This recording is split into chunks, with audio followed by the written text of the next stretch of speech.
সেটা সম্পূর্ণ হয় না, বৃত্ত।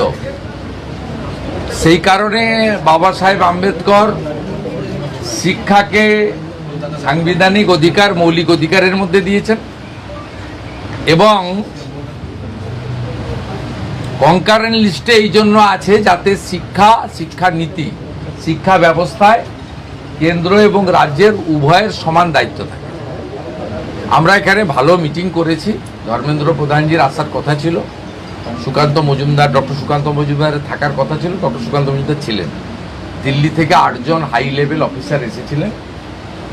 আমরা ন্যাশনাল এডুকেশন পলিসিতে যুক্ত হয়েছি, আমরা PM শ্রীতে যুক্ত হয়েছি, আমরা ভারত সরকারের বিগত 3 বছরের সরকারি নীতি না মানার ফলে তারা বিগত সরকার অর্থ নেয়নি, ভারত সরকার দিতে চাইলেও দিতে পারেনি।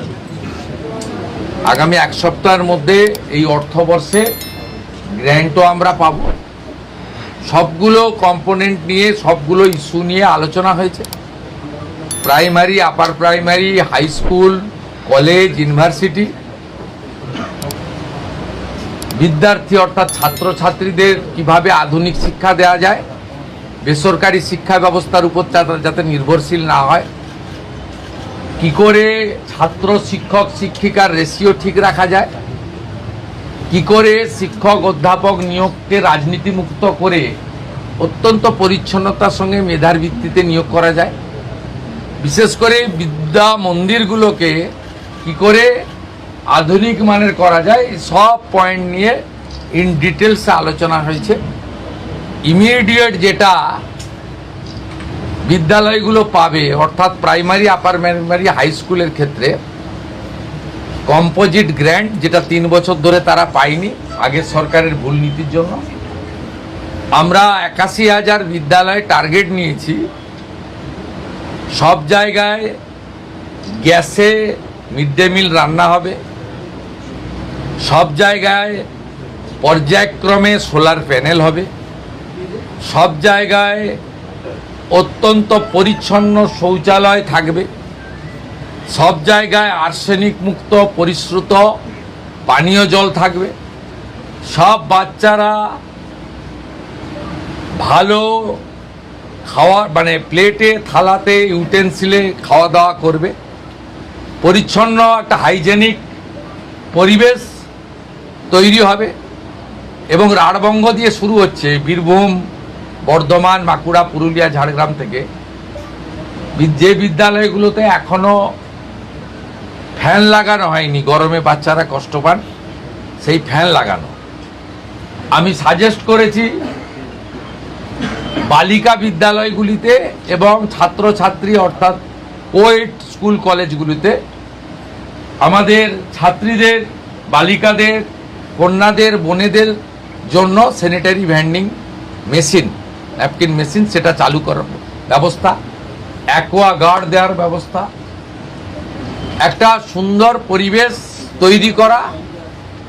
এবং আমাদের সরকার সিদ্ধান্ত নিয়েছে বেসরকারি শিক্ষা প্রতিষ্ঠান, বেসরকারি ইউনিভার্সিটি, আমরা যতগুলো NOC দিয়েছি তারা ফাংশন করছে। আগে ইন্সপেকশন হবে, ইন্সপেকশন করার পরে তারা যদি যথাযথভাবে চলে এবং তাদের ফিস যদি নিয়ন্ত্রিত থাকে, সেক্ষেত্রেই তাদেরকে আগামী দিনে ছাড়পত্র বা অনুমোদন দেওয়া হবে। শিক্ষাকে আমরা পণ্য করতে দেব না।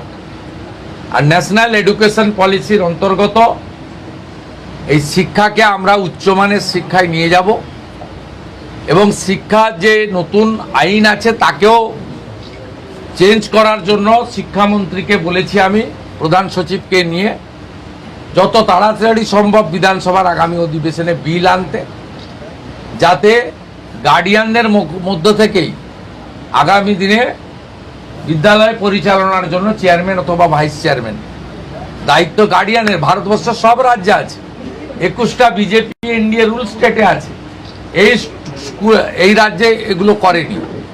বলতে গেলে অনেক সময় লাগবে। খুব ভালো ডিসকাশন হয়েছে আর অনেকে সোশ্যাল মিডিয়াতে খুব কবে রিক্রুটমেন্ট, কবে কি এসব নিয়ে বলছেন। আপনাদের জেনে রাখা দরকার আছে, এই জটটা পাকিয়েছিল আগের সরকার ওবিসিকে কেন্দ্র করে। আমরা কি করেছি, আমরা ওবিসির যে ভুল নীতি ছিল বিগত সরকারের, বিধানসভায় আইন এনে ওবিসিটাকে আমরা প্রথম ঠিক করেছি। বিধানসভা আইন আনলে হবে না, সুপ্রিম কোর্টে গেছিল বিগত রাজ্য সরকার। আজকে সুপ্রিম কোর্টের সামার খুলেছে 8ই জুলাই, আজকে মেনশন করা হয়েছে আগামী কয়েকদিনের মধ্যে সুপ্রিম কোর্ট থেকে রাজ্য সরকার ওবিসি মামলার ক্ষেত্রে বেরিয়ে আসবে, এক্সিট করবে। তার ফলে যে 6000-এর পরীক্ষা আপনার মৌখিক হয়ে গেছে, বাকি যে 6000-এর মৌখিক বাকি আছে সেটাও হয়ে যাবে। আর আমরা সংকল্পপত্রে দেওয়া কথা অনুযায়ী কোনো রাজনৈতিক লোক নিয়োগ প্রক্রিয়াতে থাকবে না। দূষণ নারিয়ালার মতো চিফ সেক্রেটারি র্যাঙ্কের অফিসারকে আমরা প্রশাসক করেছি, চেয়ারম্যান করেছি। আপনারা শুনলে খুশি হবেন, তিনি আজকে 4 জন নিয়ে নিয়েছেন। স্বচ্ছতার সঙ্গে, মেধার সঙ্গে SC ST OBC WS PH roster মেনে, রিজার্ভেশন রোস্টার মেনে কাজ করবে। এবং 1 আগস্ট থেকে প্রাথমিক স্তরে 6 টাকা 78-এর বদলে 10 টাকা মিড ডে মিল হচ্ছে। এবং 1 আগস্ট থেকেই কলকাতা সহ বড় একটি অংশে ইসকন মিড ডে মিল বিতরণের দায়িত্ব নিচ্ছে, তারা কিছু ভর্তুকিও দিচ্ছে, খুব হাই কোয়ালিটির খাবার দেবে। আপনারা আরও কয়েকদিন ডিম আর ইসকন নিয়ে আলোচনা করতে থাকুন, বাকিটা 1 আগস্ট আমি আপনাদের বলবো। গরিবের সূর্য ট্রাস্ট, স্বপ্ন নয়, কাজের কথা। শুরু হয়েছে গরিবের সূর্য ট্রাস্টের সদস্য অভিযান। আমরা খুঁজছি এমন মানুষ যারা সমাজের জন্য কিছু করতে চান, অসহায় মানুষের পাশে দাঁড়াতে চান এবং একটি সুন্দর, শিক্ষিত ও স্বাবলম্বী সমাজ গড়তে চান। আমাদের লক্ষ্য গরিবের সহায়তা কার্ডের মাধ্যমে মানুষের পাশে থাকা, মা শক্তি কার্ডের মাধ্যমে মহিলাদের স্বাবলম্বী করে তোলা, ফ্রি ইংলিশ মিডিয়াম স্কুল চালু করা, যুব সমাজকে কর্মসংস্থানের সঠিক দিশা দেখানো। আপনিও হতে পারেন এই মানবিক উদ্যোগের অংশ। একটি মিস কল দিলেই সদস্য হিসেবে নিবন্ধন করতে পারবেন। অন্য কাউকে অনুসরণ করতে নয়, নতুন সমাজ গড়তে আমাদের সঙ্গে যুক্ত হন। মানুষের পাশে থাকা মানুষকেই মানুষ বেছে নেয়। গরিবের সূর্য ট্রাস্ট, মানবতার আলো মানুষের জন্য।